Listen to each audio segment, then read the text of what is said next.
Salam, baiklah. Saat ini perkenalkan, nama saya Forlis Jaluku, BP 211 3.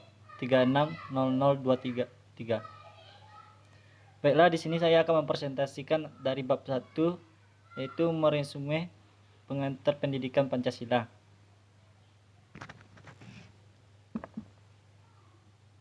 Poin pertama yaitu menelusuri konsep dan urgensi pendidikan Pancasila. Nilai-nilai Pancasila sebagai pandangan hidup bangsa sudah terwujud dalam kehidupan bermasyarakat sejak sebelum Pancasila sebagai dasar negara dirumuskan dalam satu sistem nilai, yaitu sejak zaman dahulu wilayah-wilayah di Nusantara ini mempunyai beberapa nilai yang dipegang teguh oleh masyarakat, yang yaitu sebagai contoh. Yang pertama, percaya kepada Tuhan dan toleransi. Yang kedua, gotong royong. Yang ketiga, musyawarah. Dan yang keempat, solidaritas atau kesetiakawanan sosial dan sebagainya.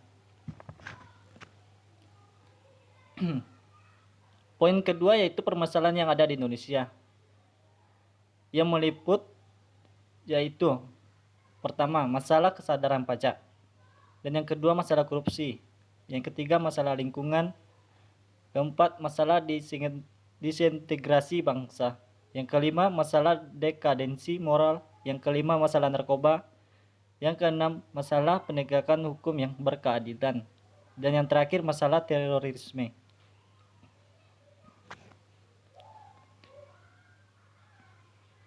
Pendidikan Pancasila yaitu merupakan usaha sadar dan terencana untuk mewujudkan suasana belajar dan proses pembelajaran agar mahasiswa secara aktif mengembangkan potensi dirinya untuk memiliki pengetahuan, kepribadian, dan keahlian sesuai dengan program studinya yang dia jalani.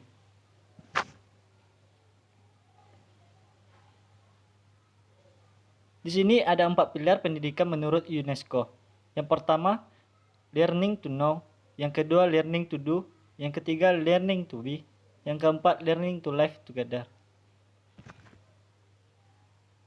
Apa sih tujuan dari pendidikan Pancasila itu?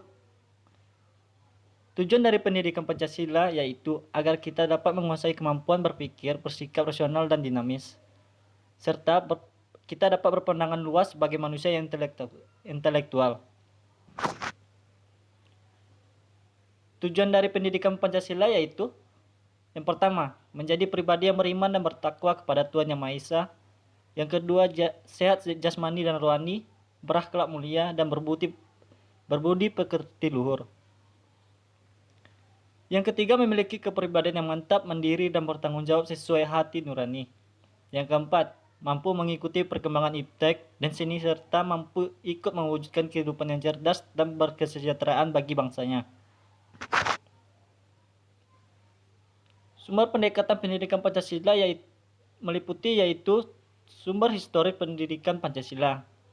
Yaitu kita bisa dapat mendapatkan pelajaran atau hikmah dari berbagai peristiwa sejarah, baik sejarah nasional maupun sejarah bangsa-bangsa lainnya. Yang kedua, sumber sosiologis pendidikan Pancasila. Dalam kajian antara lain latar belakang, susunan dan pola kehidupan sosial dari berbagai golongan dan kelompok masyarakat. Di samping itu juga mengkaji masalah-masalah sosial, perubahan, dan pembaharuan dalam masyarakat setempat. Yang ketiga, sumber yuridis pendidikan Pancasila. Mahasiswa dapat berperan serta dalam mewujudkan negara hukum formal dan sekaligus negara hukum material.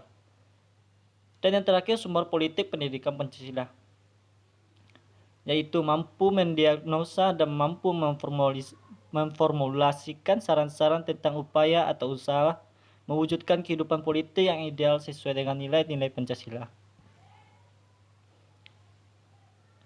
Dari beberapa poin yang telah saya sebutkan, di sini saya dapat menyimpulkan, apabila integrasi bangsa lemah dan penguasaan iptek lemah, maka bangsa Indonesia dapat kembali terjajah atau setidaknya daya saing bangsa lemah. Implikasi dari pendekatan historis ini adalah meningkatkan motivasi kejuangan bangsa dan meningkatkan motivasi belajar mahasiswa dalam penguasaan dan pengembangan iptek sesuai dengan prodi masing-masing. Baiklah, inilah sekian, terima kasih hasil dari presentasi saya. Salam.